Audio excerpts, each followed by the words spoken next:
Bringing children back to school campaign models day school મોટી સડલી ખાતેથી અભિયાનનો પ્રારંભ કરાવતા જિલ્લા કલેક્ટર ગાર્ગી જૈન શિક્ષણ અધવચ્ચેથી છોડી દેનાર બાળકો અને વાલીઓની મુલાકાત લઈ શિક્ષણના મુખ્ય પ્રવાહમાં પુનઃ સાંકળતા છોટાઉદેપુર જિલ્લા કલેક્ટર ગુજરાત રાજ્યમાં રાષ્ટ્રીય શિક્ષણ નીતિના અસરકારક અમલીકરણના ભાગરૂપે પૂર્વ પ્રાથમિકથી માધ્યમિક સ્તર સુધી 100% કુલ નોંધણી ગુણોત્તર પ્રાપ્ત કરવાના ઉમદા લક્ષ્યાંક સાથે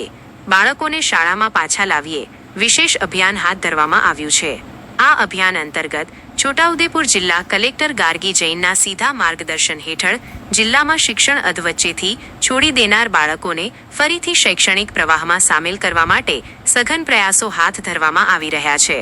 આ અભિયાનના ભાગરૂપે મોડેલ ડે સ્કૂલ મોટી સઢળી ખાતેથી જિલ્લા કલેક્ટર ગાર્ગી જૈને શિક્ષણ અધવચ્ચેથી છોડી દેનાર બાળકો અને તેમના વાલીઓની રૂબરૂ મુલાકાત લઈ શિક્ષણનું સાચું મહત્વ સમજાવ્યું હતું અને આ બાળકોને હૂંફ આપી પુનઃ શિક્ષણ સાથે સાંકળ્યા હતા। કલેક્ટર ગાર્ગી જૈને વાલીઓ અને વિદ્યાર્થીઓને પ્રેરણા આપતા જણાવ્યું હતું કે દરેક બાળકે પોતાનું પ્રાથમિક અને માધ્યમિક શિક્ષણ અનિવાર્યપણે પૂર્ણ કરવું જોઈએ કારણ કે ઉજ્જવળ ભવિષ્ય માટે શિક્ષણ ખૂબ જ જરૂરી છે।